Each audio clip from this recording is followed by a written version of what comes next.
Welcome to day 3 of business studies और आज हम पढ़ने वाले हैं चैप्टर नंबर 5 ऑर्गेनाइजिंग। अब ऑर्गेनाइजिंग बच्चों थोड़ा सा लेंथी चैप्टर है बट बहुत इजी है। जैसा प्लानिंग है वैसे ही ऑर्गेनाइजिंग भी है। इसमें भी तुम्हें ऑर्गेनाइजिंग के पूरा procedure, importance, features, formal, informal सारे तरीके के ऑर्गेनाइजेशन के बारे में पढ़ना है एंड इसके बाद ज्यादा और कुछ नहीं करनी है। You are just good to go और हम अपने चैप्टर नंबर 5 ऑर्गेनाइजिंग में पूरे नंबर स्कोर करके BST में 100 आउट ऑफ 100 स्कोर कर लेंगे। Let's start with this chapter. अब बच्चों अगर हम मीनिंग की बात करें तो व्हाट इज ऑर्गेनाइजिंग, नाम से ही तुम्हें क्या समझ आता है? ऑर्गेनाइजिंग क्या होता है? Organising refers to arranging everything. Organising का मतलब क्या होता है? सारी चीजों को अरेंज करना एक ऑर्डरली फॉर्म में and making most efficient use of resources. Planning में तो हमने बस एक ऑब्जेक्टिव बनाया कि हाँ pre determined course of action बनाया कि इस ऑब्जेक्टिव को अचीव करना है। अब ऑर्गेनाइजिंग में हम सारी चीजों को एक ऑर्डरली अरेंजमेंट में ऑर्गेनाइज करेंगे, अरेंज करेंगे ताकि हम मोस्ट एफिशिएंट यूज कर पाए अपने रिसोर्सेज का और गोल्स को अचीव कर पाए। ठीक है, example school plans to conduct a sports day और एनुअल फंक्शन। जैसे कि जब हमारे स्कूल में स्पोर्ट्स डे और एनुअल फंक्शन होता है, सारे टीचर और स्टूडेंट्स असाइन किए जाते हैं, अलग अलग ड्यूटीज, अलग अलग रिसोर्सेज यूज किए जाते हैं, अरेंज किए जाते हैं। एक कोऑर्डिनेटर को अपॉइंट किया जाता है कि जिन्हें सारी रिपोर्ट दी जाएगी कौन सा काम हुआ, कौन सा काम पेंडिंग है। This whole arrangement is called as organising. तो मतलब इन शॉर्ट पहले सारी चीजों जो भी हमने प्लान किया है उसको लेकर के जितनी भी अरेंजमेंट करनी है, ऑर्डरली अरेंजमेंट करनी है, सारी चीजों को सिंक्रोनाइज करना है। कौन सा डिपार्टमेंट क्या करेगा, कौन क्या लाने वाला है, क्या अरेंजमेंट है, क्या टूल्स, रिसोर्सेज, मटेरियल्स चाहिए, सबको सही से अरेंज करना, इसी को हम ऑर्गेनाइजिंग बोलते हैं। ठीक है, एनसीईआरटी क्या बोलते हैं? For planning to be fruitful a number of considerations like resources that will be needed, optimum utilisation of the same, translation of work into attainable task, empowering the workforce to accomplish these tasks etc. इसी को ही हम क्या बोलते हैं? Organising. क्या बोलते हैं? Organising. NCERT ने क्या बोला कि प्लानिंग को फ्रूटफुल बनाने के लिए नंबर ऑफ कंसिडरेशंस लेते हैं, कौन से रिसोर्सेज लगेगा, कौन से रिसोर्सेज अरेंज करने हैं, कैसे रिसोर्सेज को ऑप्टिमम यूटिलाइजेशन करेंगे और कैसे इस जो भी हमने प्लान किया है उसको काम पे तब्दील करेंगे, ट्रांसलेट करेंगे। इन्हीं सब चीजों को हम ऑर्गेनाइजिंग बोलते हैं। It means translation of plans into action. जो हमने प्लानिंग में प्लान बनाया उसको एक्शन में लेकर के आने को ही हम ऑर्गेनाइजिंग बोलते हैं। ठीक है, अब बच्चों चलो जल्दी से कीवर्ड्स देख लो ऑर्गेनाइजिंग प्रोसेस का। Identifying and division of work और activities, grouping the activities. Identify करेंगे, डिवाइड करेंगे, एक्टिविटीज को ग्रुप करेंगे, डिपार्टमेंट्स बनाएंगे, असाइन करेंगे ड्यूटीज को, गिविंग और असाइनिंग रिस्पॉन्सिबिलिटी और अथॉरिटी और रिस्पॉन्सिबिलिटी बांटेंगे, एक फ्रेमवर्क बनाएंगे within which operational and managerial activities are performed. ठीक है, creating superior subordinate relationship, manager superior subordinate का रिलेशनशिप बनेगा, एक मैनेजरियल हायरार्की बनेगी, डिटरमाइन करेंगे कि कैसे एक ऑर्गेनाइजेशन में स्टाइल ऑफ वर्किंग क्या होगा और क्रिएट करेंगे relationship between authority and responsibility, the power to take decisions and the obligation to complete the task. पढ़ा था ना अथॉरिटी एंड रिस्पॉन्सिबिलिटी क्या होता है? अब तो तुम्हें याद हो जाना चाहिए मेरे साथ साथ। चलो now the most important thing, planning का प्रोसेस पढ़ा था, उसी की जैसा ऑर्गेनाइजिंग का भी प्रोसेस है। अब ऑर्गेनाइजिंग का प्रोसेस ना बच्चों बहुत सिंपल है, तुम्हें बस ये याद रखना है, IDA। ठीक है, IDA, identification and division of work, departmentalisation, assignment of duties and establishing reporting relationship. IDAE, identification and division of work बच्चों तुम्हारे डिवीजन ऑफ वर्क की तरह है जो तुमने प्रिंसिपल्स ऑफ मैनेजमेंट पढ़ा था। ठीक है, कि this function begins with division of total work into smaller units. ठीक है, यही पढ़ा था ना डिवीजन ऑफ वर्क में, एक काम को छोटे छोटे यूनिट्स में बांटो। सबसे पहले काम आइडेंटिफाई करो और फिर उन्हें छोटे छोटे यूनिट्स में बांट दो। Each unit of total work is called a job, और हर एक यूनिट को हम क्या बोलते हैं? जॉब बोलते हैं। And one person in an organization must assign only one job matching to his skill। क्योंकि भाई ये तो हम भी जान रहे हैं कि एक ऑर्गेनाइजेशन में एक इंसान को उसकी स्किल, एबिलिटी, एक्सपीरियंस के हिसाब से उसे एक ही जॉब देनी चाहिए। So all the work should be divided into one, whole group of work is divided into small small units, और एक इंसान को एक यूनिट का ही काम दिया जाएगा and one unit is considered as a job. ठीक है, दूसरा बच्चा हमारा आ जाता है departmentalisation. Here jobs of similar category are put under one department. Departmentalisation का मतलब क्या होता है बच्चों की? जैसे हमने आइडेंटिफाई किया और ड्यूटीज असाइन किए, वर्क को डिवाइड किया। ठीक है, मतलब कि हर एक वर्कर को एक अपने यूनिट का काम दिया, डिवीजन ऑफ वर्क किया, उसके बाद हम डिपार्टमेंट्स में डालेंगे। डिपार्टमेंटलाइजेशन क्या होता है कि वर्क को उनके डिपार्टमेंट्स में डालते। कैसे तरीके के वर्क को? Similar category, jobs related to similar category are put under one department. Common तरीका क्या होता है बच्चों डिपार्टमेंटेशन का? दो तरीका होता है, functional and divisional. Functional and divisional कौन से दो तरीके होते हैं डिपार्टमेंटलाइजेशन के? Functional departmentation and divisional departmentation. ठीक है, अब बच्चों अब हम पढ़ने वाले हैं कि फंक्शनल क्या होता है और डिविजनल क्या होता है। चलो, फंक्शनल डिपार्टमेंटेशन देखो क्या होता है। Under this method jobs related to common function. Functional departmentation के अंदर वो ही जॉब्स आएंगे जो एक फंक्शन के है, कॉमन फंक्शन और grouped under one department. All the jobs related to production, जैसे प्रोडक्शन का सारा चीज कहाँ आ जाएगा? प्रोडक्शन डिपार्टमेंट में। सेल्स का सारा चीज कहाँ आ जाएगा? सेल्स डिपार्टमेंट में। ठीक है, तो कुछ भी ऐसी चीज, ऐसा जॉब जिन कॉमन फंक्शंस के हैं उनको हम एक डिपार्टमेंट में डाल देंगे। और डिविजनल का मतलब क्या बच्चों? Under this method jobs related to one product और services are grouped under one department. Divisional का मतलब ये है कि एक प्रोडक्ट से रिलेटेड जो भी जॉब है उनको एक डिपार्टमेंट में डालो। ठीक है, For example, if an organization is producing cosmetics, production, sales and marketing of cosmetics are grouped under one department. Functional में क्या पढ़ा? कॉमन फंक्शन के जॉब को एक डिपार्टमेंट में डालो, जैसे कि सेल्स का सेल्स डिपार्टमेंट में, प्रोडक्शन का प्रोडक्शन डिपार्टमेंट। डिविजनल में एक प्रोडक्ट से रिलेटेड जो भी फंक्शंस है उनको एक डिपार्टमेंट में डालो, जैसे कि अगर एक ऑर्गेनाइजेशन कॉस्मेटिक्स में डील कर रहा है तो कॉस्मेटिक्स का सेल, प्रोडक्शन, सारा चीज, प्रोडक्शन, सेल, मार्केटिंग, सब कुछ को एक डिपार्टमेंट के अंदर डाल दो। तो दो तरीके के डिपार्टमेंटेशन कौन कौन से हो गए? Functional and divisional. ठीक है, नेक्स्ट आता है बच्चों तुम्हारा असाइनमेंट ऑफ ड्यूटीज। सबसे पहले identification and division of work हुआ, दूसरा डिपार्टमेंटेशन हुआ, तीसरा असाइनमेंट ऑफ ड्यूटीज हुआ। असाइनमेंट ऑफ ड्यूटीज बच्चों, अब आवाज सही से आ रही है? उस टाइम मैंने माइक ही नहीं लगाया था यार, क्या बोलूं। Here different individuals are assigned duties. Assignment of duties में अलग अलग इंडिविजुअल्स, एक ऑर्गेनाइजेशन में बहुत सारे एम्प्लॉइज है, हम सबको ड्यूटीज असाइन करते हैं matching to his skill qualification. Employees को ड्यूटी असाइन की जाती है एक डॉक्यूमेंट देकर कॉल्ड जॉब डिस्क्रिप्शन, जिसके अंदर सारी डिस्क्रिप्शन रिलेटेड टू जॉब लिखी होती है। और ये ड्यूटीज हम उनको किस बेसिस पे असाइन करते हैं? उनके स्किल, एबिलिटी, एक्सपीरियंस के बेसिस पे। It contains the responsibilities and duties towards the job. Job description क्या कंटेन करता है?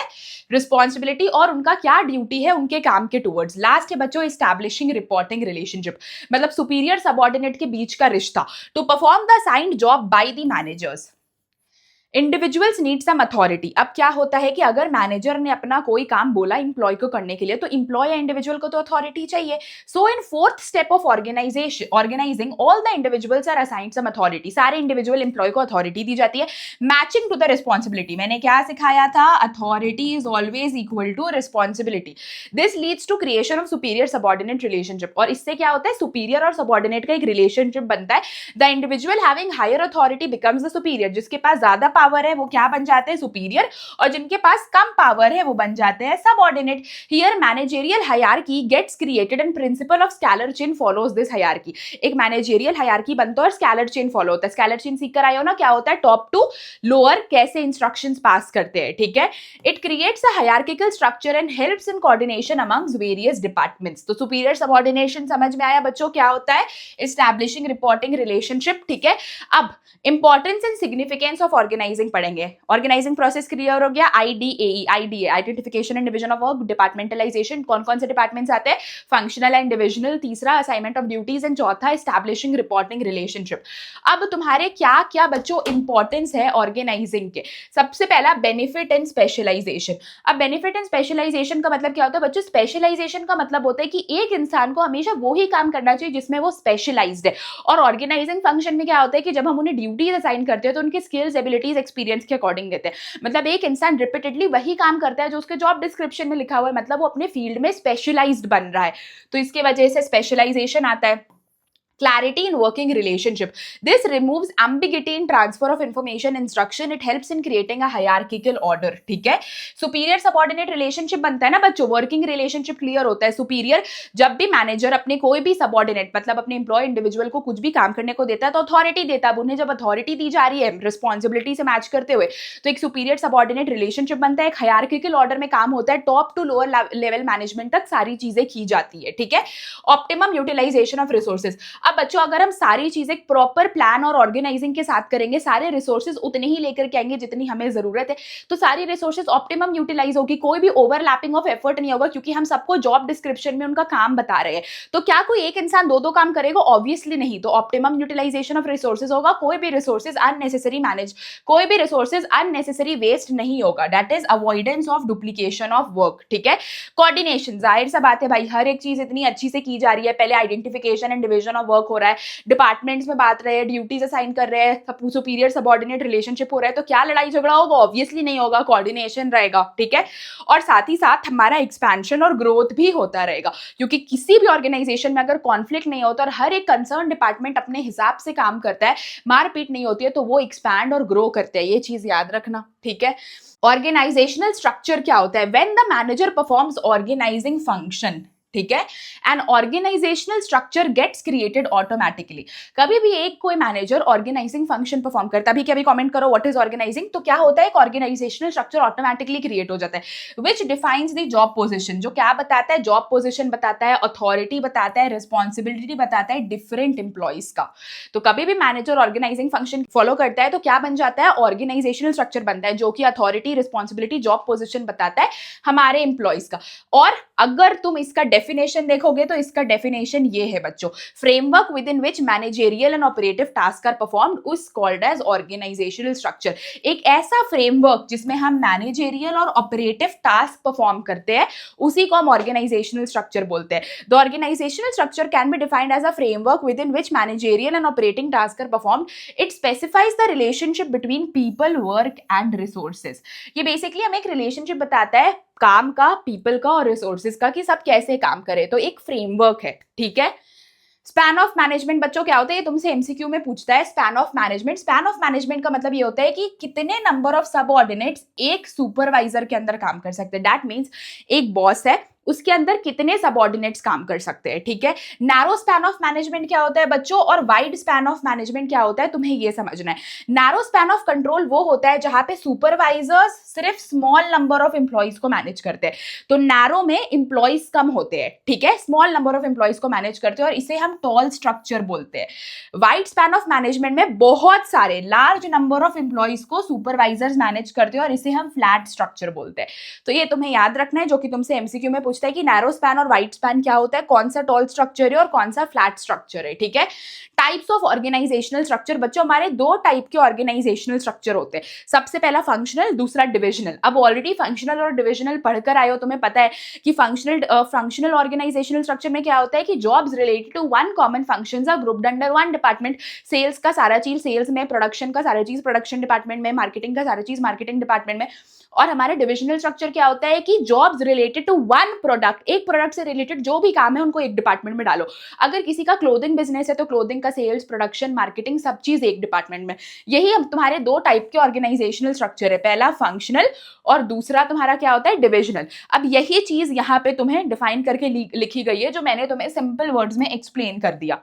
ओके देखो, डिविजनल में भी तुम्हें वही चीज लिखी गई है। अब फंक्शनल के बच्चों तुम्हें एडवांटेजेस और डिसएडवांटेजेस पढ़ने हैं, और डिविजनल के भी एडवांटेजेस और डिसएडवांटेजेस पढ़ने हैं। तो कौन से दो ऑर्गेनाइजेशनल स्ट्रक्चर है, फंक्शनल एंड डिविजनल। जो तुमने पढ़ा मीनिंग उसी को इलैबोरेट करके लिख देना, और ये एडवांटेजेस और डिसएडवांटेजेस लिख देना। तो सबसे पहले एडवांटेज क्या है, specialisation. When the activities are classified as per the skills, qualification and activities related to same function are grouped under one department. अब बच्चों होता क्या है कि अगर हम कोई भी काम को क्लासिफाई कर रहे हैं उनके स्किल, क्वालिफिकेशन, एबिलिटी के ऊपर, और एक कॉमन फंक्शन के काम को कॉमन डिपार्टमेंट में डाल रहे हैं, तो मैंने तुम्हें क्या बताया, स्पेशलाइजेशन किससे आता है, जब हम एक ही चीज को बार बार करते हैं, तो जाहिर सा बात है स्पेशलाइजेशन आएगा। इजी सुपरविजन, अब सारा कॉमन फंक्शन एक ही ग्रुप के अंदर है। ठीक है, the supervisor becomes familiar with the type of task to be performed. जो भी हमारा सुपरवाइजर होता है वो तो फेमिलियर हो जाता है भाई, सेल्स की सारी चीज सेल्स डिपार्टमेंट में, प्रोडक्शन का सारा प्रोडक्शन डिपार्टमेंट में। तो क्या तुम्हें लगता है कोई केओस होगा, तो अच्छा सुपरविजन हो पाता है। ठीक है, related to one function only, as a result he can easily supervise and guide employees. ठीक है, उसे पता है भाई कौन सा डिपार्टमेंट कहां पे, सेल्स का सारे काम सेल्स में हो रहा है, प्रोडक्शन का सारा प्रोडक्शन में हो रहा है, तो सुपरविजन ईजी हो जाता है, और उस वजह से कोऑर्डिनेशन अच्छा हो जाता है। ऑल द डिपार्टमेंट्स इंटरडिपेंडेंट होते हैं ईच अदर पे। ठीक है, function of one department depends on the other department, so it leads to easy coordination. Easy coordination क्या होता है, सेल वाले को मार्केटिंग का देख के चलना पड़ता है, मार्केटिंग को फाइनेंस का, फाइनेंस वाले को सेल्स का, तो सब इंटरडिपेंडेंट होते हैं तो कोऑर्डिनेशन अच्छा होता है। Production department depends upon purchase department for raw materials, ठीक है, जैसे कि फाइनेंस वाले सेल्स पे डिपेंडेंट हो गए। It helps in managerial efficiency. Managerial efficiency पे कैसे हेल्प करता है? Manager of one department perform same type of function again and again which makes them specialised and improve their efficiency. Managerial efficiency बच्चों इसीलिए improve हो जाता है क्योंकि यहाँ पे तो हमारा मैनेजर अगर सेल्स का मैनेजर है तो वो सेल्स पे ही काम करेगा, प्रोडक्शन का है तो प्रोडक्शन डिपार्टमेंट में ही काम करेगा, तो उनकी एफिशिएंसी अच्छी हो जाती है। अब दी कितने हमें एडवांटेजेस याद कर लेंगे? 3 से 4 बच्चों याद कर लेना, इतने एग्जाम में लिखने को दिया जाता है, ठीक है। Effective training, it makes training of the employees more easy as they are trained in limited type of skills. अब बच्चों ट्रेनिंग इजी क्यों होता है? क्योंकि उन्हें तो लिमिटेड टाइप की ही स्किल सिखाई जाती है ना भैया। सेल्स वाले को सेल्स की स्किल सिखाई जाएगी, प्रोडक्शन को प्रोडक्शन के, तो लिमिटेड टाइप के स्किल्स में उनकी ट्रेनिंग होती है, इसीलिए अच्छे से ट्रेनिंग हो पाती है और वो अपना काम अच्छे से कर पाते हैं। तो फंक्शनल स्ट्रक्चर समझ में आए और उसके एडवांटेजेस समझ में आए। अब देखो डिसएडवांटेजेस क्या क्या होते हैं। The department become specialised in their own way. होता क्या है कि वो सिर्फ अपने काम में स्पेशलाइज हो जाते हैं और उनका मेन मोटिव क्या हो जाता है ना कि बस हमें अपनी जो उनकी डिपार्टमेंट है डिपार्टमेंटल बेनिफिट्स के बारे में सोचने लगते हो और ऑर्गेनाइजेशनल गोल को as a result organisational goals can't be achieved, ठीक है, क्योंकि वो बस अपने डिपार्टमेंट के बारे में सोचने लगते हैं कि कैसे हमें इनमें सक्सीड करना और ऑर्गेनाइजेशनल गोल के बारे में नहीं सोचते, तो ये डिसएडवांटेज हो गया। When departments become too large, अगर बहुत ज्यादा डिपार्टमेंट लार्ज हो जाता है तो कोऑर्डिनेशन खत्म हो जाता है और डिले हो जाता है डिसीजन मेकिंग में। The department head start thinking about the department, this leads to conflict among various department. अब होता क्या है कि बहुत बार तो डिपार्टमेंट सिर्फ अपनी भलाई के बारे में सोचते हैं और इसकी वजह से अलग अलग डिपार्टमेंट्स के बीच में लड़ाई हो जाता है। जैसे कि अगर सेल्स डिपार्टमेंट बोल रहा है फाइनेंस वाले को कि हम 50% दे देंगे भाई, सेल अच्छा हो जाएगा, फाइनेंस बोल रहे हैं 50% देंगे तो हमारा मनी का फ्लो खत्म हो जाएगा, तो इस वजह से लड़ाई झगड़ा हो जाता है। ये सब एग्जाम्पल खुद से लिख सकते हो। If organisational goal is not achieved it becomes very difficult to make any department accountable for this because all departments are interrelated. और बच्चों अब देखो मैंने तुम्हें क्या बताया कि इनके लिए डिपार्टमेंटल सक्सेस ज्यादा इंपॉर्टेंट हो जाता है मोर देन ऑर्गेनाइजेशनल सक्सेस। तो इससे क्या हो जाता है, सारे डिपार्टमेंट इंटर रिलेटेड है तो बहुत ज्यादा कॉन्फ्लिक्ट्स हो जाती है और इससे ऑर्गेनाइजेशनल गोल कभी अचीव ही नहीं हो पाता है। In functional structure employees get training. अब फंक्शनल स्ट्रक्चर में बेसिकली होता है क्या ना कि एम्प्लॉय को एक ही स्किल के ऊपर ट्रेनिंग दी जाती है जिस डिपार्टमेंट में वो काम कर रहे होते हैं, ठीक है, क्योंकि एक फंक्शन का चीज एक डिपार्टमेंट में है, ठीक है, सेल्स का सेल्स में, प्रोडक्शन का प्रोडक्शन में, तो उन्हें बहुत मल्टीपल स्किल नहीं मिल पाती है और इस वजह से वो थोड़े इनफ्लेक्सिबल हो जाते हैं। क्या हो जाते हैं? इनफ्लेक्सिबल। अब हम लोग पढ़ेंगे टाइप्स ऑफ ऑर्गेनाइजेशनल स्ट्रक्चर में डिविजनल स्ट्रक्चर। अब डिविजनल स्ट्रक्चर तो तुम्हें पता है कि यहाँ पे हम डिविजन एज पर प्रोडक्ट करते हैं, एक प्रोडक्ट का कॉमन काम जितना भी है उन्हें एक डिपार्टमेंट में डाल दो। ये यूजुअली मल्टी प्रोडक्ट्स के लिए अच्छा होता है बच्चों और स्पेशलाइजेशन होता है हर एक प्रोडक्ट में। Organisation adding more line of products, ये किन के लिए बेनिफिशियल है? जो बहुत सारे प्रोडक्ट्स में डील करते हैं, जैसे सुपरमार्ट्स तो बहुत सारे प्रोडक्ट्स में डील करते हैं तो वो डिविजनल स्ट्रक्चर फॉलो करते हैं। Organisation planning for expansion and diversification, जो भी ऑर्गेनाइजेशन एक्सपेंशन और डाइवर्सिफिकेशन पे फोकस कर रहे हैं कि हमें ग्रो करना है, एक्सपैंड करना है, डाइवर्सिफाई करना है, उनके लिए डिविजनल स्ट्रक्चर परफेक्ट है। अकाउंटेबिलिटी अच्छी होती है बच्चों, फ्लेक्सिबल होते हैं और ईजी होता है यहाँ पे प्रोडक्ट ऐड करना, फंक्शनल में ईजी नहीं होता है, ठीक है। एनसीईआरटी की बात करें तो each division is multifunctional because within each division functions like production, marketing, finance, purchase are perform together to achieve a common goal. ये तो बताया तुम्हें कि डिविजनल में एक प्रोडक्ट से रिलेटेड उसका सेल, मार्केटिंग, फाइनेंस, हर एक चीज एक डिपार्टमेंट में डाल दिया जाता है तो गोल अच्छे से अचीव हो पाता है, ठीक है। इसके क्या क्या एडवांटेजेस है देखो। सबसे पहला तो product specialisation, all the activities related to one type of product, एक प्रोडक्ट का सारा एक्टिविटीज तो एक साथ होता है तो इससे क्या हो पाता है, प्रोडक्ट स्पेशलाइजेशन आ पाता है। फास्ट डिसीजन मेकिंग, भाई कोई भी एक दूसरे के ऊपर इंटर रिलेटेड या इंटरडिपेंडेंट नहीं है, सब एक साथ काम करते हैं तो फास्टर डिसीजन मेकिंग होता है, ठीक है। अकाउंटेबिलिटी है, you can easily fix accountability in divisional structure, here performance of individual departments can be easily assessed, ठीक है, क्योंकि हम परफॉर्मेंस यहाँ पे बहुत अच्छे से एसेस कर पाते हैं, मतलब सब एक साथ मिलकर काम कर रहे होते हैं, ठीक है। फ्लेक्सिबिलिटी बहुत अच्छी है बच्चों क्योंकि इन्हें अलग अलग स्किल ट्रेनिंग दी जाती है, जैसे कि फंक्शनल में क्या होता था, एक ही स्किल सिखा रहे हैं, सेल वाले को सेल का, प्रोडक्शन वाले को प्रोडक्शन का, बट यहाँ पे तो सब एक साथ काम करते हैं तो ये ज्यादा फ्लेक्सिबल होते हैं। एक्सपेंशन और ग्रोथ भी इजी हो जाता है क्योंकि हम कोई भी नई डिपार्टमेंट या कुछ भी नई चीज ऐड कर सकते हैं बिना पुराने डिपार्टमेंट्स को इफेक्ट किए हुए, ठीक है, सो ये हो जाता है। नेक्स्ट बच्चों डिसएडवांटेजेस क्या है, each department focus on their products only. जितना भी डिपार्टमेंट है ना वो अपने प्रोडक्ट्स पे फोकस करते हैं और वो ये नहीं देखते हैं कि पूरे ऑर्गेनाइजेशन का प्रोस्पेक्टस क्या है। सिर्फ भाई हमें अपने प्रोडक्ट पे सक्सेस करना है, हमें नहीं मतलब पूरा ऑर्गेनाइजेशन क्या कर रहा है। कॉन्फ्लिक्ट होने लग जाता है। कॉन्फ्लिक्ट बच्चों इसलिए भी हो जाता है क्योंकि जो रिसोर्सेज होते हैं वो सारे अलग अलग डिपार्टमेंट्स को चाहिए होते हैं अपने हिसाब से, थोड़ा एक्सपेंसिव भी होता है। तो तुम एक पॉइंट ये भी लिख सकते हो कि एक्सपेंसिव होता है as compare to functional. Expensive divisional structure requires huge capital, मतलब एक्सपेंसिव होता है भाई क्योंकि देखो यहाँ पे हर एक डिपार्टमेंट्स को अपने हिसाब से रिसोर्सेज एलोकेट करने होंगे, ठीक है। भले ऑल्दो सब एक जगह काम कर रहे हैं लेकिन सेल का खर्चा है, फाइनेंस का खर्चा है, तो इस वजह से ह्यूज कैपिटल चाहिए होता है, ठीक है। दो तरीके के ऑर्गेनाइजेशनल स्ट्रक्चर समझ आए, फंक्शनल एंड डिविजनल, दोनों के एडवांटेजेस डिसएडवांटेजेस पढ़ना है, 3 ईच याद कर लेना, ठीक है। अब हम बात करेंगे बाबू हमारे दो टाइप के ऑर्गेनाइजेशंस के, हमारे टोटल दो टाइप के ऑर्गेनाइजेशंस होते हैं, फॉर्मल एंड इनफॉर्मल। अब फॉर्मल ऑर्गेनाइजेशन क्या है, it specifies clearly the boundaries of authority and responsibility. बच्चों तुम्हारा स्कूल एक फॉर्मल ऑर्गेनाइजेशन है, जहां पे बाउंड्री स्पेसिफाइड हो, कितनी अथॉरिटी और कितनी रिस्पॉन्सिबिलिटी, उसे फॉर्मल ऑर्गेनाइजेशन बोलते हैं। एक सिस्टमैटिक कोऑर्डिनेशन होता है हर एक एक्टिविटीज के बीच में ताकि हम अपने गोल्स, ऑर्गेनाइजेशनल गोल्स अचीव कर पाए। एडवांटेजेस क्या क्या होता है बच्चों फॉर्मल ऑर्गेनाइजेशन का, there is no ambiguity in the role that each member has to play as duties are specified, this also helps in avoiding duplication of effort. होता क्या है कि सबको सबके हिस्से का काम बांट दिया जाता है, तुम्हारे स्कूल में सारे टीचर अपने अपने हिस्से का काम करते हैं, तो इससे क्या होता है डुप्लीकेशन ऑफ एफर्ट नहीं होता है, काम एक सिस्टमैटिक तरीके से होता है, रूल्स एंड रेगुलेशंस के साथ होता है। तो फॉर्मल ऑर्गेनाइजेशन का सबसे बड़ा इंपॉर्टेंस यही है। दूसरा यूनिटी ऑफ कमांड होता है। यूनिटी ऑफ कमांड का मतलब क्या बच्चों की through an established chain of command, unity of command हम मेंटेन करते हैं, मतलब सबको अपने इमीडिएट बॉस की बात सुनते हैं, एक एस्टैब्लिश्ड स्कैलर चेन को फॉलो करके, एक एस्टैब्लिश्ड स्कैलर चेन फॉलो होता है, एक चेन ऑफ कमांड फॉलो होता है और एक प्रॉपर यूनिफिकेशन रहता है एक ऑर्गेनाइजेशन में। ईजियर होता है रिस्पॉन्सिबिलिटीज को फिक्स करना और प्रोवाइड करता है स्टेबिलिटी हमारे ऑर्गेनाइजेशन को, ठीक है, मारपीट लड़ाई झगड़ा नहीं होती है। लिमिटेशंस क्या हो जाते हैं बच्चों, अब देखो इतना जब एक scalar chain unity of command follow होता है तो जाहिर सा बात है कि डिसीजन मेकिंग में डिले होगा, हर एक चीज सिस्टम से नीचे आएगी, ठीक है, तो डिसीजन मेकिंग में डिले हो जाएगा, ठीक है। It is difficult to understand all human relationship in an enterprise as it places more emphasis on structure and work। यहाँ पे बेसिकली क्या होता है ना बच्चों कि ऑर्गेनाइजेशन सिर्फ ऑर्गेनाइजेशनल गोल पे ही फोकस करती है, अपने एम्प्लॉयज के बारे में उतना नहीं सोचती है, उनके रिलेशनशिप्स के बारे में ध्यान नहीं देती है क्योंकि उनका पूरा दिमाग ऑर्गेनाइजेशनल गोल पे होता है। इसीलिए formal organisation does not provide a complete picture of how an organisation work. तो हमें समझ नहीं आते कि अंदर ही अंदर एक ऑर्गेनाइजेशन में क्या चल रहा है और यूजुअली इन्हें अपने एम्प्लॉय के नीड्स वांट से कोई मतलब नहीं है, उन्हें मतलब है कि अच्छा ऑर्गेनाइजेशन चले, दैट्स इट। वो उनके इंपॉर्टेंट चीजों पे ध्यान नहीं देते, लेकिन उन्हें क्या पसंद है सोशली उन्हें उतना हेल्प नहीं करते हैं, ठीक है। अब अगर हम बात करें अपने एडवांटेजेस फॉर्मल ऑर्गेनाइजेशन के, तो सिस्टमैटिक वर्क होता है, स्कैलर चेन फॉलो होता है, ऑर्गेनाइजेशनल गोल इनका मेन काम है, कोऑर्डिनेशन और मोर एम्फेसिस ऑन वर्क। डिसएडवांटेजेस क्या है बच्चों, डीले इन डिसीजन मेकिंग, सिर्फ काम पे ध्यान देना, एम्प्लॉय पे ध्यान नहीं देना, इग्नोर कर देते हैं एम्प्लॉय के सोशल नीड्स को और कोई भी करेक्ट फीडबैक नहीं लेते हैं, मतलब बस उनका मेजर मोटो ही क्या है ऑर्गेनाइजेशनल गोल अचीव करना, तो बाकी चीजों में उन्हें कोई भी ध्यान नहीं दी जाती है, ठीक है। चलो नेक्स्ट क्या है बच्चों हमारा इनफॉर्मल ऑर्गेनाइजेशन। अब इनफॉर्मल ऑर्गेनाइजेशन क्या होता है बच्चों, interaction among people at work place, ठीक है। जब हम एक ऑर्गेनाइजेशन में काम करते हैं, स्कूल जाते हो, स्कूल में दोस्त बन जाते हैं, ठीक है, टीचर्स के भी अपना एक ग्रुप होता है दोस्तों का, तो उसे ही इनफॉर्मल ऑर्गेनाइजेशन बोलते हैं।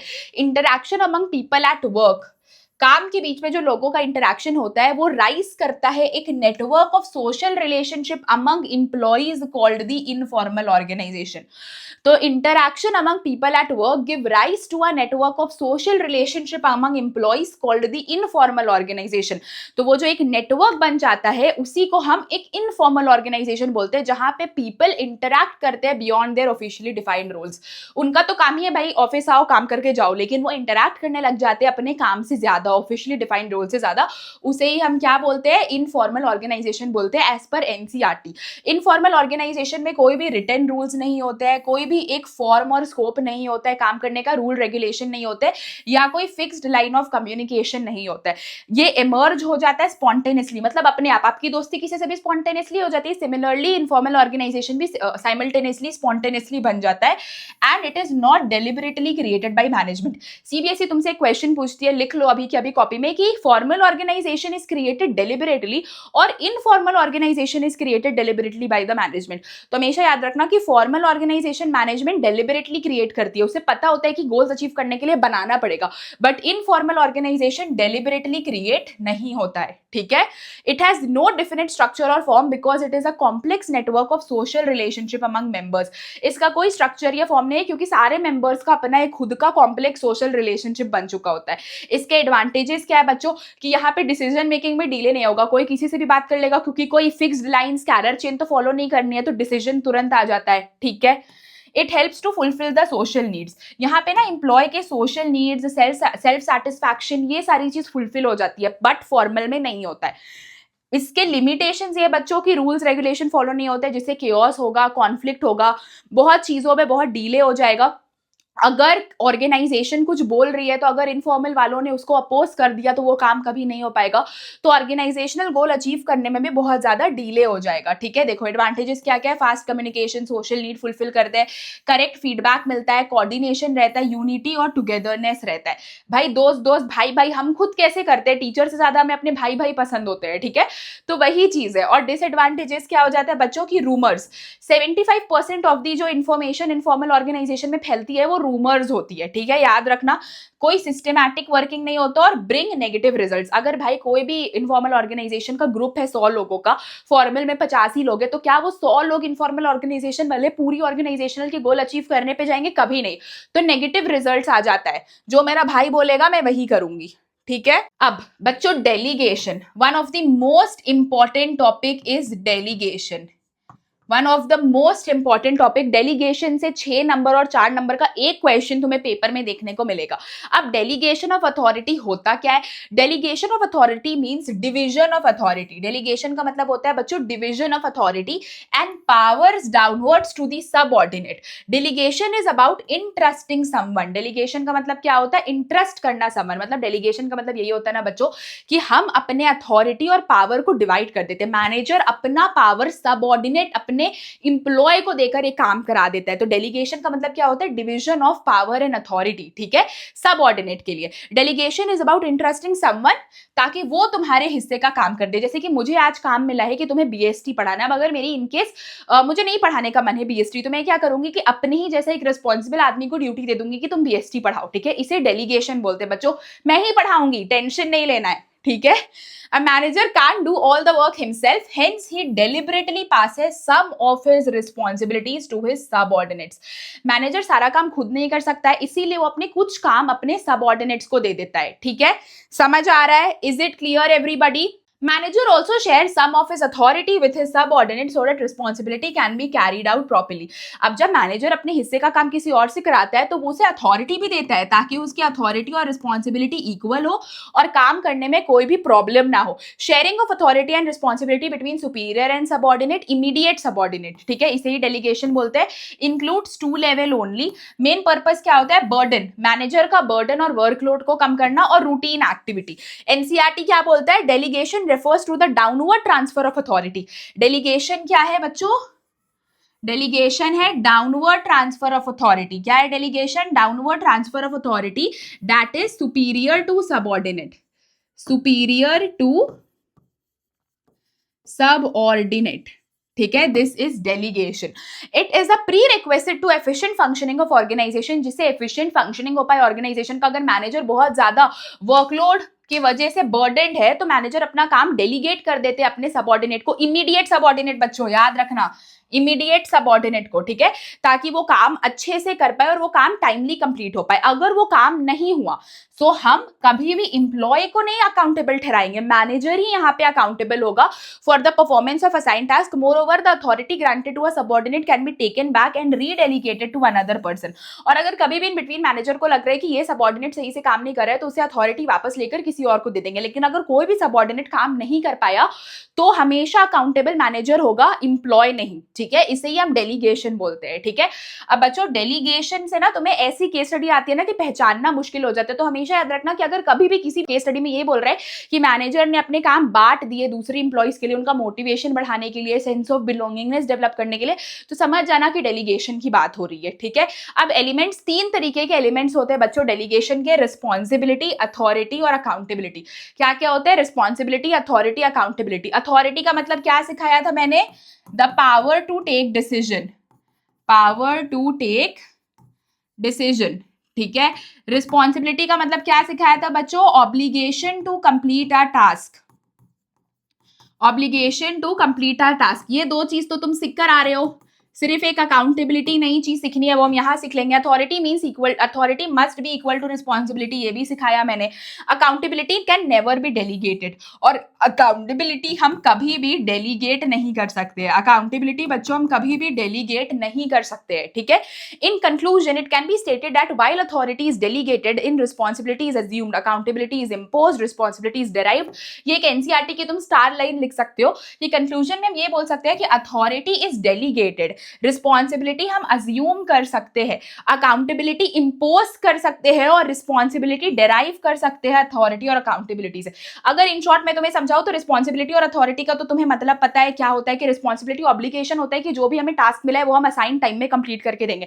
अथॉरिटी क्या होता है? The power to take decision, कि हम क्या पावर ले रहे हैं। और याद रखना authority should always be equal to responsibility, जितनी रिस्पॉन्सिबिलिटी दी उतनी अथॉरिटी होना चाहिए। अकाउंटेबिलिटी का मतलब क्या होता है बच्चों? कि जब हम फाइनल काम को जज करते हैं, इनकेस अगर काम नहीं हुआ तो अकाउंटेबल वही आदमी होगा जिसको ये काम दिया गया था, वो आदमी नहीं जिसको हमने अथॉरिटी डेलीगेट कर दी थी। और अकाउंटेबिलिटी कहीं ना कहीं एंड रिजल्ट होता है काम को चेक करने का। ठीक है, चलो नेक्स्ट क्या है बच्चों वो देख लो। नेक्स्ट है तुम्हारा last topic, that is relationship between delegation and decentralisation. अब बच्चों डेलीगेशन में भी हम अथॉरिटी डेलीगेट करते हैं, मैनेजर अपनी पावर सबऑर्डिनेट्स को देता है। डिसेंट्रलाइजेशन में भी तो पावर ही बांटते हैं, तो दोनों क्या सेम ही चीज है? दोनों के बीच में रिलेशन क्या है वो समझना है। देखो, डिसेंट्रलाइजेशन एक्सटेंशन है किसका? डिसेंट्रलाइजेशन बच्चों तुम्हारा एक्सटेंशन है किसका? डेलीगेशन का। ठीक है, इन डेलीगेशन अथॉरिटी 2 ही पर्सन के बीच में शेयर की जाती है, ये तुम्हें याद रखना है, that is manager and subordinates. ठीक है, डेलीगेशन में अथॉरिटी 2 ही लोग के बीच में शेयर की जाती है, मैनेजर और सबऑर्डिनेट्स के बीच में। वहीं जो तुम्हारा बच्चों डिसेंट्रलाइजेशन है, वहां पे हर एक लेवल में हम पावर बांटते हैं, directors, production head, production manager, supervisor, और अथॉरिटी में मैनेजर टू सबऑर्डिनेट। और डिसेंट्रलाइजेशन में अलग अलग लेवल्स में हम पावर बांटते हैं, चाहे वो कोई भी हो, डिवीजन हेड हो, प्रोडक्शन मैनेजर हो, कोई भी हो। ठीक है, delegation is necessary in every organisation but decentralisation is not. तो तुम्हें क्या याद रखना है कि delegation is an decentralisation extension है डेलीगेशन का, और डेलीगेशन हर एक ऑर्गेनाइजेशन में नेसेसरी है बट डिसेंट्रलाइजेशन नहीं। क्यों बच्चों? क्योंकि डेलीगेशन क्यों हम करते हैं? मैनेजर के वर्कलोड को खत्म करने के लिए, इंप्लॉइज के मोटिवेशन को बढ़ाने के लिए, एक ऑर्गेनाइजेशनल गोल को अचीव करने के लिए। तो डेलीगेशन तो हर एक ऑर्गेनाइजेशन में नेसेसरी है काम को सही टाइम से करवाने के लिए अगर मैनेजर ओवरबर्डन्ड है, बट डिसेंट्रलाइजेशन हर एक ऑर्गेनाइजेशन में नेसेसरी नहीं है, क्योंकि डिसेंट्रलाइजेशन में हर एक जगह पे पावर बढ़ती है, टॉप, मिडिल, लोअर। वहीं बहुत सारी ऑर्गेनाइजेशन में सिर्फ टॉप लेवल ही सारे डिसीजंस लेते हैं, तो यही चीज तुम्हें समझना है। ठीक है, चलो next, every manager has to share some authority to the lower level to get work done from them. No manager is expert to do all the activities in the organization, so delegation necessary है, but decentralization हर एक organization में जरूरी होता है growth and expansion के लिए। When delegation is extended, then it creates decentralization. जब हम delegation को extend करते हैं ना बच्चों, तो ही decentralization बनता है, but decentralization जरूरी नहीं है। ठीक है, ये बस याद रखना। ओके, चलो नेक्स्ट क्या है देखते हैं। इंपॉर्टेंस ऑफ डेलीगेशन मैंने तुम्हें बताया, इंप्लॉइज को मोटिवेटेड फील करना। अब इंप्लॉय मोटिवेटेड कैसे फील करेंगे बच्चों, ये सब लिखते जाओ कॉपी में। ठीक है, जब हम अपना मैनेजर अपना इतना टॉप लेवल अथॉरिटी को अपने सबऑर्डिनेट्स को देता है, तो सबऑर्डिनेट्स मोटिवेटेड फील करते हैं कि चलो मुझे इस लायक समझा कि मैं काम करूं। ठीक है, इंप्लॉय का डेवलपमेंट हो पाता है, वो हायर लेवल की जॉब्स परफॉर्म करते हैं, मैनेजर लेवल की जॉब्स परफॉर्म करते हैं, सो उनका डेवलपमेंट होता है, वो हाईली मोटिवेटेड फील करते हैं। वर्कलोड मैनेजर का कम हो जाता है, ये तो समझाने की जरूरत नहीं है, ऑब्वियसली मैनेजर अपना काम डेलीगेट कर दे रहे हैं, अथॉरिटी रिस्पॉन्सिबिलिटी अपने सबऑर्डिनेट को दे दे रहे, तो उनका वर्कलोड थोड़ा कम हो जाता है, मैनेजमेंट अच्छे से हो पाता है, सारा काम सही से हो पाता है, कॉन्फ्लिक्ट केओस नहीं होता, और सही टाइम पे हम ऑर्गेनाइजेशनल गोल अचीव कर पाते हैं, जिसके वजह से अल्टीमेटली फैसिलिटेट हो पाता है ऑर्गेनाइजेशनल ग्रोथ, और कोऑर्डिनेशन बच्चों बहुत अच्छा हो पाता है। ठीक है, हाँ लास्ट है तुम्हारा डिसेंट्रलाइजेशन। डिसेंट्रलाइजेशन क्या होता है बच्चों? Decentralisation can be defined as an even and systematic distribution of authority at every level of management. ये तो तुम जानते हो कि डिसेंट्रलाइजेशन इवन और सिस्टमैटिक डिस्ट्रीब्यूशन होता है पावर हर एक लेवल ऑफ मैनेजमेंट के पास, टॉप मिडिल लोअर सब अपने अपने जगह पे कुछ डिसीजन लेंगे, सबके पास कुछ अथॉरिटी है जो सब कोई शेयर कर रहे होते हैं। Here every employee working at different levels get some share in the authority. Decentralisation explains the manner in which decision making responsibilities are divided among hierarchical levels. जैसे कि टॉप लेवल के डिसीजंस टॉप लेवल ही लेंगे, middle level वाला अपना काम करेंगे, lower level वाला अपना डिसीजन लेंगे, तो सबको एक हायरार्किकल लेवल्स पे डिसीजन मेकिंग की रिस्पॉन्सिबिलिटी दी जाती है। Put simply decentralisation refers to delegation of authority through all the levels of organisation. तो मैं बस एक छोटी सी चीज याद रखना है कि डेलीगेशन दो लोगों के बीच में होता है, manager and subordinates, two levels. Decentralisation में डेलीगेशन होता है अथॉरिटी का हर एक लेवल में, टॉप मिडिल लोअर, ठीक है, सबको कुछ अथॉरिटी दी जाती है। In other words decision making authorities push down the chain of command, ठीक है। When decision taken by the lower levels are numerous as well as important, an organization can be regarded as greatly centralized। ये बात जान लो कि अगर lower level decision ले रहा है तो हम उस ऑर्गेनाइजेशन को डिसेंट्रलाइज बोल सकते हैं, क्योंकि सेंट्रलाइज्ड ऑर्गेनाइजेशन बच्चों तभी होता है ना जब टॉप लेवल डिसीजन लेता है। बट अगर सारे लेवल के पास, स्पेशली सुपरवाइजरी लोअर लेवल के पास ये फायदा दिया गया है कि आप भी डिसीजन ले सकते हो, मतलब वो ऑर्गेनाइजेशन डिसेंट्रलाइज्ड है, ठीक है। चलो बढ़िया। अब डिसेंट्रलाइजेशन के कुछ कीवर्ड्स क्या है? हर एक लेवल पे इन्वॉल्वमेंट होता है, अटोनमी, एक अटोनमी ऑफ पावर दी जाती है, बिलीव किया जाता है सबऑर्डिनेट्स पे, सिस्टमैटिक डिस्पर्सल ऑफ अथॉरिटी होता है, systematic dispersal of authority, evenly distribution होता है अथॉरिटी का हर एक लेवल पे। मेन पर्पस क्या होता है? Involvement of employees, giving more responsibility employees eight every level, ठीक है। मेन पर्पस क्या होता है? एम्प्लॉय का इन्वॉल्वमेंट और एम्प्लॉय को रिस्पॉन्सिबिलिटी देना, एम्प्लॉयज को हर एक लेवल पे रिस्पॉन्सिबिलिटी और अथॉरिटी देना, फ्रीडम अलाउ करना ऑपरेशंस को लेकर और इंडिपेंडेंट डिसीजन मेकिंग देना हर एक लेवल पे, responsibility of top level managers, ठीक है। मोर फ्रीडम ऑफ एक्शन, कहीं ना कहीं हर एक चीज टॉप लेवल ही देखती है बट टॉप लेवल ही डिसेंट्रलाइज करती है ऑर्गेनाइजेशन को, मिडिल और लोअर लेवल को काम बांट कर, ठीक है।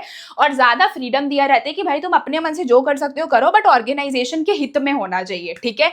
इंपॉर्टेंस क्या क्या है बच्चों डिसेंट्रलाइजेशन का? इनिशिएटिव डेवलप हो पाता है अमंग सबऑर्डिनेट्स, जिसकी वजह से क्यों हो पाता है? क्योंकि हम अथॉरिटी मिडिल और लोअर लेवल को पास करते हैं और इसी वजह से हमारा ऑर्गेनाइजेशनल बहुत अच्छे से चलता है। मैनेजेरियल टैलेंट डेवलप हो पाता है क्योंकि हमारे सबऑर्डिनेट्स भी मैनेजर लेवल के काम कर रहे होते हैं। डिसीजन मेकिंग बहुत जल्दी हो पाता है क्योंकि हर एक लेवल को अपनी अपनी अथॉरिटी, डिसीजन मेकिंग पावर दी गई है। रिलीफ दे दिया जाता है टॉप लेवल को क्योंकि टॉप लेवल ने अपना काम तो डेलीगेट कर दिया ना मिडिल और लोअर लेवल पे, ठीक है। फैसिलिटेट हो पाता है ग्रोथ, क्यों? क्योंकि भाई सब मिलकर काम कर रहे हो तो एक्सपेंशन और ग्रोथ भी जल्दी जल्दी होगा। और कंट्रोल अच्छा हो पाता है क्योंकि कोऑर्डिनेशन, मारपीट, लड़ाई झगड़ा नहीं होता है, ठीक है। अब इस चैप्टर में सबसे ज्यादा इंपॉर्टेंट डिफरेंसेस है बच्चों, सबसे ज्यादा इंपॉर्टेंट डिफरेंसेस इसी चैप्टर से पूछे जाते हैं। जैसे कि सबसे पहला तुमसे पूछा जाएगा डेलीगेशन और डिसेंट्रलाइजेशन का डिफरेंस, तो पार्टीज इन्वॉल्व में तुम लिख सकते हो कि यहाँ पे दो पार्टी होता है, सुपीरियर सबऑर्डिनेट, यहाँ पे हर एक लेवल पे होता है डिसेंट्रलाइजेशन में।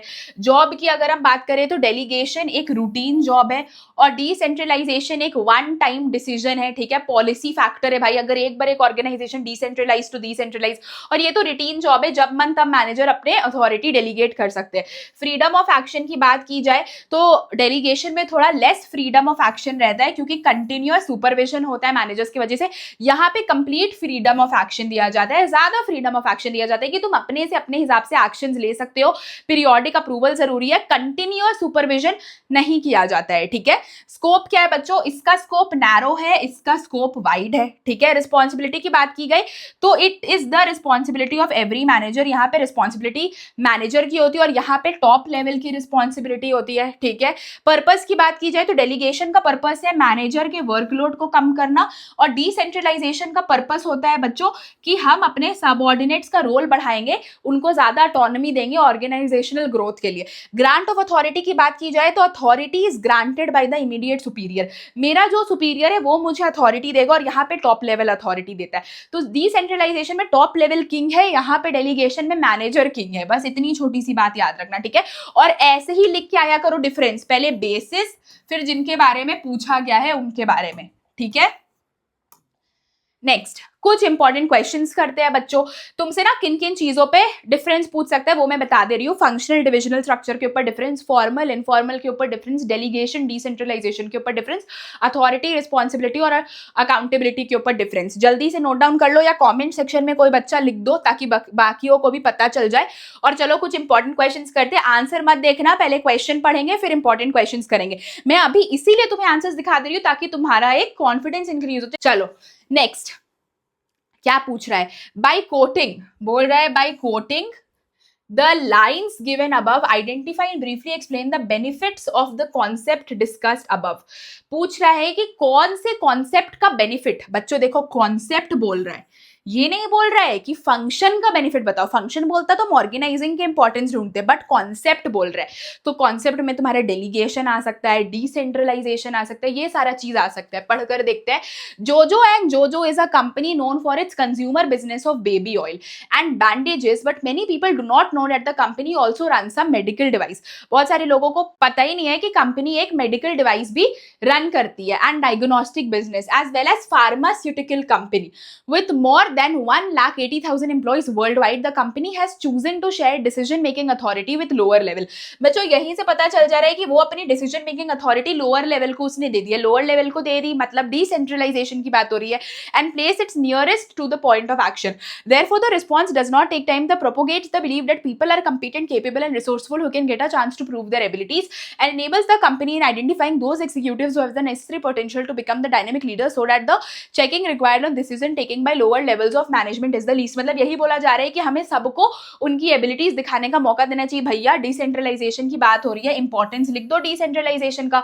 क्या क्या इंपॉर्टेंस होता है, क्विक डिसीजन मेकिंग होता है, ठीक है, डेवलप कर पाते हैं मैनेजरियल टैलेंट को, कॉन्फ्लिक्ट नहीं होता है, कोऑर्डिनेशन अच्छा हो पाता है, ठीक है, एक सिस्टमैटिक डिस्पर्सल ऑफ अथॉरिटी होती है। सो तुम हर एक चीज लिख सकते हो अच्छे से, बस तुम्हें आइडेंटिफिकेशन पता होना चाहिए। ये नोट्स दे दूंगी, तुम एक बार आंसर गो थ्रू कर लेना। Explain the following points of importance of organising. Importance बताना है ऑर्गेनाइजिंग का। बेनिफिट्स ऑफ स्पेशलाइजेशन क्या होता है, क्लैरिटी क्या होता है, वर्किंग रिलेशनशिप में अडैप्शन टू चेंज क्या होता है। बेनिफिट्स ऑफ स्पेशलाइजेशन क्या होता है बच्चों, organisation leads to systematic allocation of job. मैंने बताया ना कि सबको उनके स्किल एबिलिटी एक्सपीरियंस के हिसाब से जॉब डिस्क्रिप्शन में काम लिखकर दे दिया जाता है, जिसकी वजह से वो एक ही काम बार बार करते हैं, तो स्पेशलाइजेशन आ जाता है। रिपीटेटिव परफॉर्मेंस, वही चीज जो मैंने तुम्हें हिंदी में बताई वही चीज लिखी हुई है। क्लैरिटी कैसे आता है वर्किंग रिलेशनशिप में, the establishment of working relationship clarify करता है लाइंस ऑफ कम्युनिकेशन को और स्पेसिफाई करता है कि किसको किसको रिपोर्ट करना चाहिए। सुपीरियर सबऑर्डिनेट को करेगा, बहुत बार सबऑर्डिनेट को सुपीरियर को करना पड़ेगा, इसकी वजह से हमारा वर्किंग रिलेशनशिप अच्छा होता है।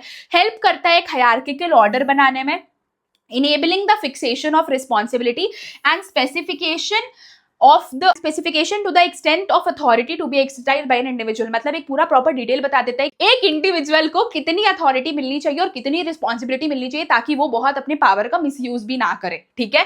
अडैप्शन टू चेंज का मतलब क्या होता है बच्चों, the process of organising allows a business enterprise to accommodate changes in the business environment. Changes easily adapt कैसे हो पाता है बच्चों, हर एक डिपार्टमेंट इंडिपेंडेंटली काम करे, तो अगर कभी भी किसी डिपार्टमेंट में चेंज आया because of dynamic business environment, हम उस डिपार्टमेंट को बता देंगे, वो डिपार्टमेंट चेंजेस पूरे ऑर्गेनाइजेशन में बता देगा खुद में लाकर, ठीक है।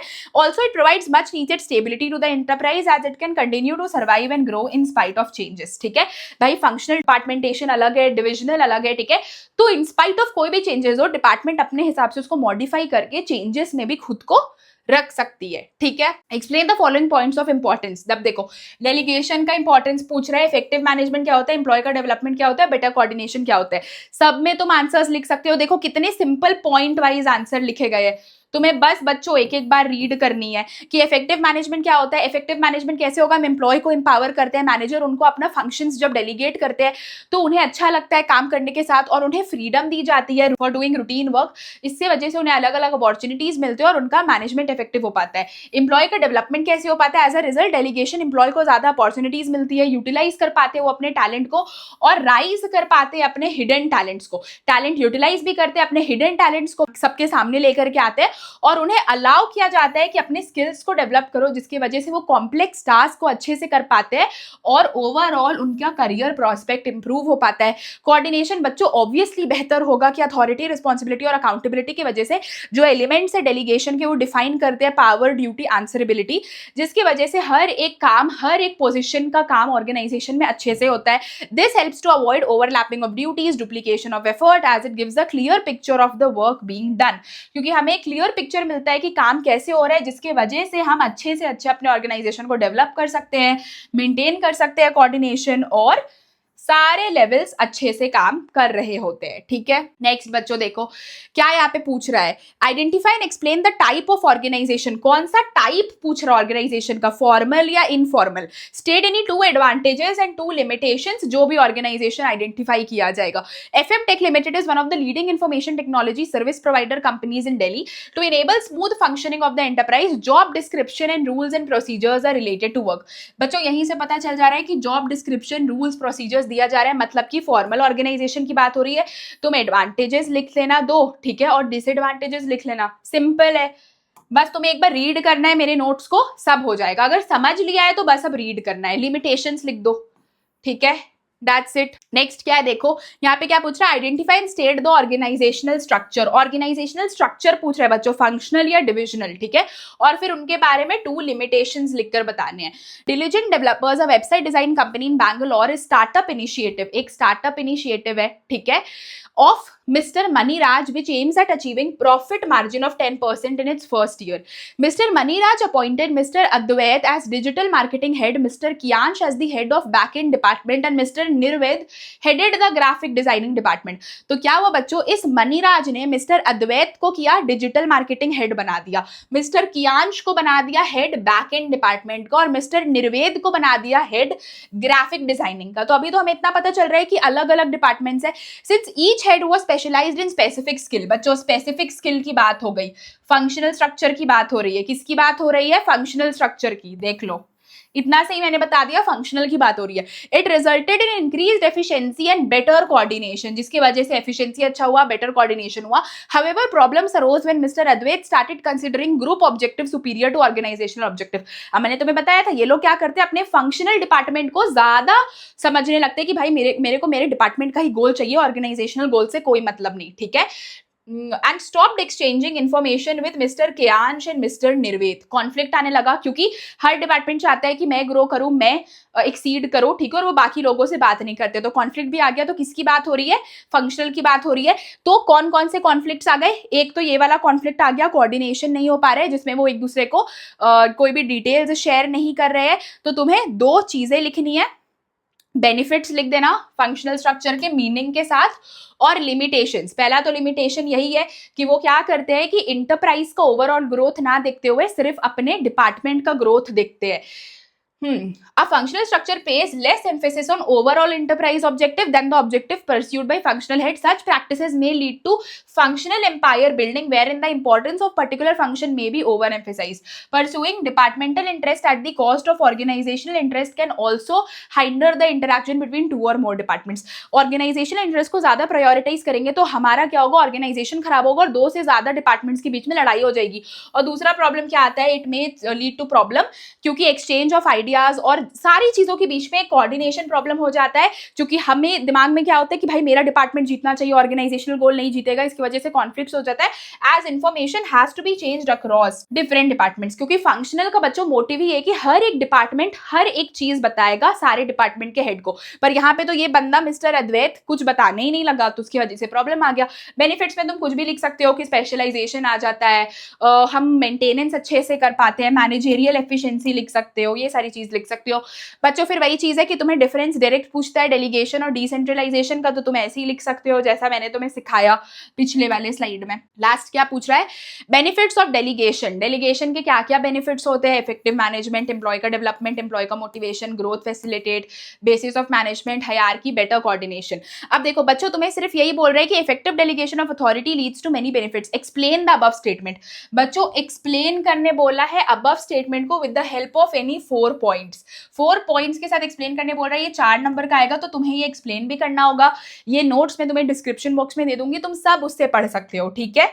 दैट्स इट, तुम्हारा ऑर्गेनाइजिंग चैप्टर होता है complete. Subscribe, like, share, comment करना मत भूलना, बिकॉज जो हम कर रहे हैं हमें डेफिनेटली 100 मार्क्स आने वाले। आई जस्ट वांट योर थोड़ा सा सपोर्ट, ठीक है? मिलते हैं अगली क्लास में, बाय बाय।